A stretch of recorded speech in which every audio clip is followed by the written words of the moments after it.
So we had one building where we had a tenant that was getting evicted and we were doing something super minor in another unit, like fixing the ceiling or something. So they called the EPA and they were like complaining about us. They were calling the city, like they were calling anybody they could to try to get people on our ass, you know. We were doing everything we were supposed to, like Dan's RRP certified and all that, which you need to if you're disturbing anything. It's 6 square feet of drywall, whatever. You know, but it still gets your blood going. You're still getting like, oh no, why is the EPA? EPA is like a scary word because their fines could be like 38 grand a day if you're doing something wrong.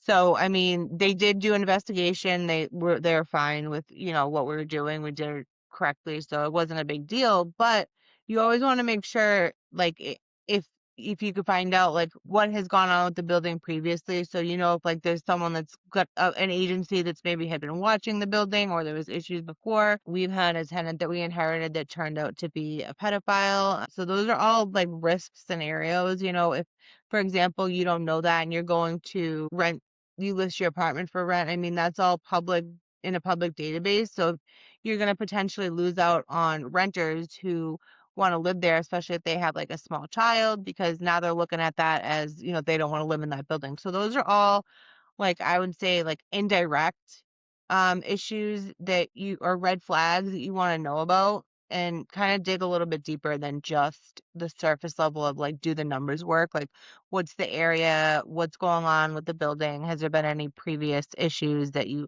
and it's not even necessarily going to kill the deal, it's just, you know, you want to do some risk mitigation going forward with those, with whatever the issue is. Yeah, for sure. And then what problems do you notice over time can tend to get worse if not corrected?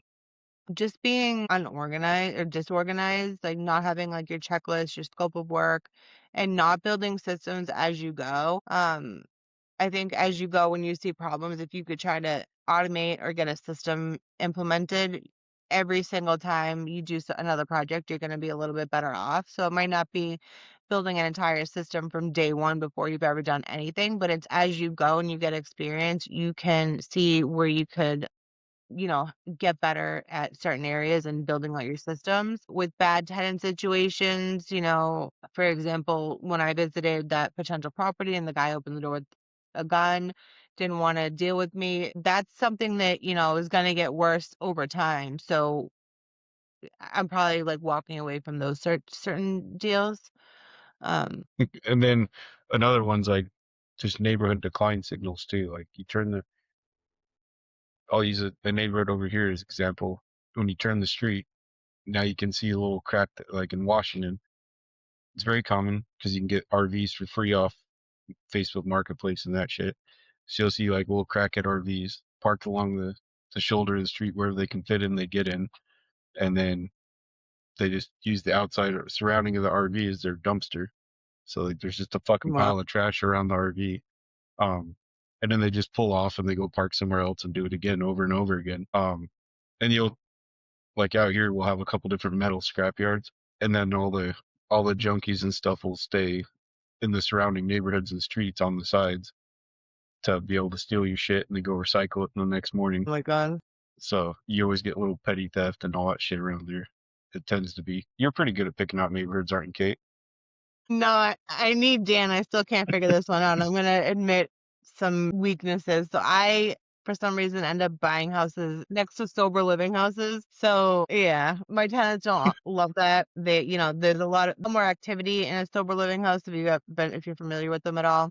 Definitely like 9 times out of 10, every single person at least smokes cigarettes, which whatever, it's legal, but they're like always outside. You know, it's just, it kind of brings that more, you know, riffraff type of situation. Like potentially there's, you know, drug deals going on and whatnot. I don't know. I'm typically like a glass half empty person, but when it comes to neighborhoods, apparently I'm glass half full because I'm like, this doesn't look bad to me. What's the matter? Dan's like, oh, that guy over there just got robbed, and you know that building's all tagged up, and you know that one's boarded up. I'm like, I don't know, seems all right, you know. So I need Well, like Dan to kind of say, no, this neighborhood's not a good neighborhood to buy in. But also, if it's up and coming, you want to get in first.